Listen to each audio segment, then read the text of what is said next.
Well, ladies and gentlemen, this story is a story that just is not going away. And it keeps getting better, to be honest with you. Like, I'm actually enjoying the backlash that's happening to Doctor Who because, one, I'm not invested in it like a lot of fans are. So I feel really bad for true Doctor Who fans.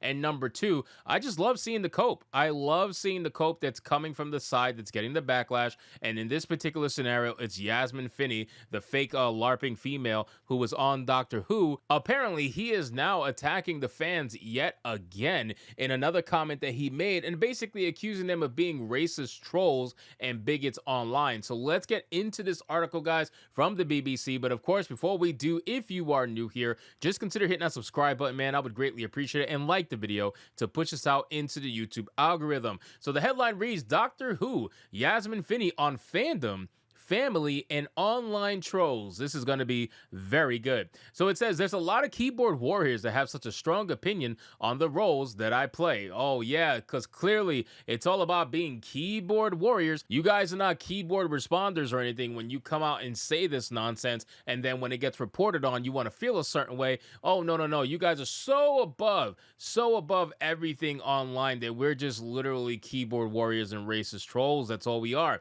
It says, after his breakout role in Heartstopper, Yasmin Finney is back on our screens playing a trans character, Rose Noble, in Doctor Who, as the show celebrates its 60th anniversary. The 20-year-old trans actor tells BBC Newsbeat being part of the cast has given him a kooky, amazing family, an experience he feels he missed out on. Now, again, I want to make it very clear. Whenever they're talking about trans people, right?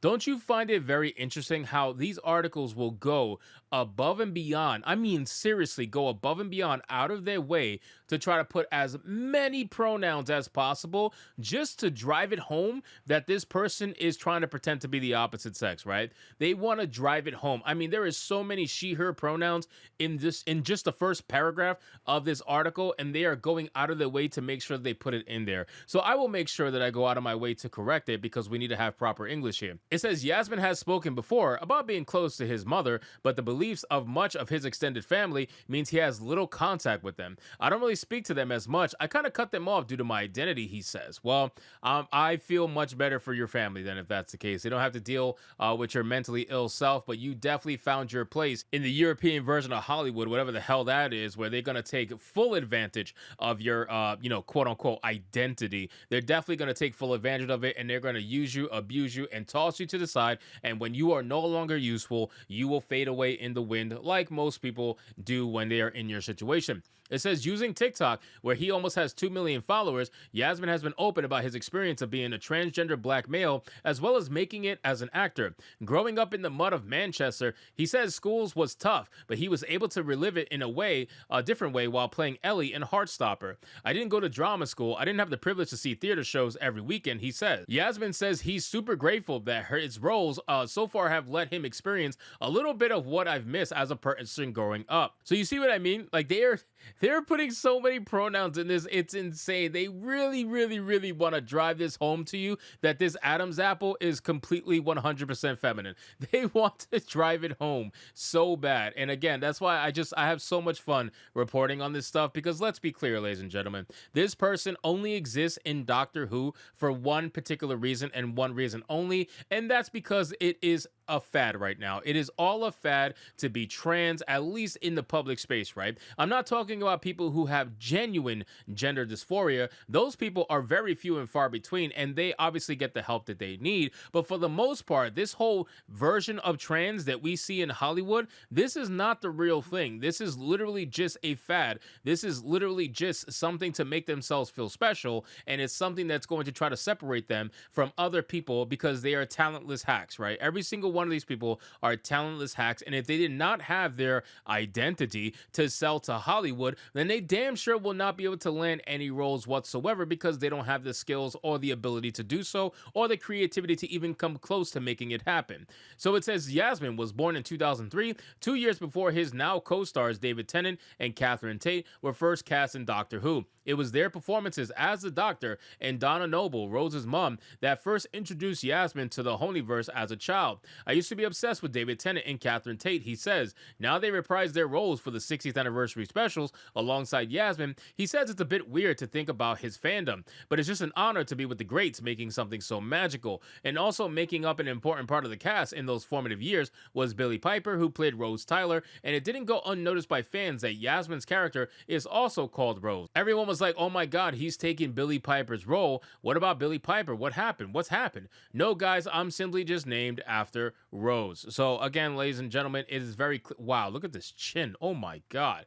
Oh my god, that jawline is crazy. I feel bad for any female that gets ransacked by that. But still, this is a very clear example that ideology will trump over anything, right? Ideology trumps over anything for places like the BBC. Ideology trumps over anything for places like Hollywood. This is running rampant through entertainment because entertainment has always been about crazy stuff like this. We're only now seeing what happens when the crazy is no longer crazy enough, right? We saw and grew up with many different examples of what we would have deemed crazy back then, and now that shit looks normal compared to what we're experiencing now with all the nonsense going on in our entertainment. So it is pretty insane and pretty hilarious that real biological women are perfectly fine standing next to a fake woman, a man in a wig, simply because ideology tells them that they have to be okay with it. They have to accept it. Look at this smile. You can tell that this smile is highly uncomfortable. This smile is completely forced, but they have to do it because ideology says that they must. It says, but that added pressure of being aligned with such a beloved character, as well as his trans identity, meaning that for Yasmin, there's been a downside to being cast in a dream role. Online trolls. All right, here comes the best part. Any sort of franchise that has been going years and you get as a black trans woman playing the role, people are going to have their opinion, he says. It's so funny because when I get a hate comment, it'll be your acting was so bad and I hate trans people. Fair enough, you had one opinion, but then when you tie my identity to it, it's just kind of unfair. Why?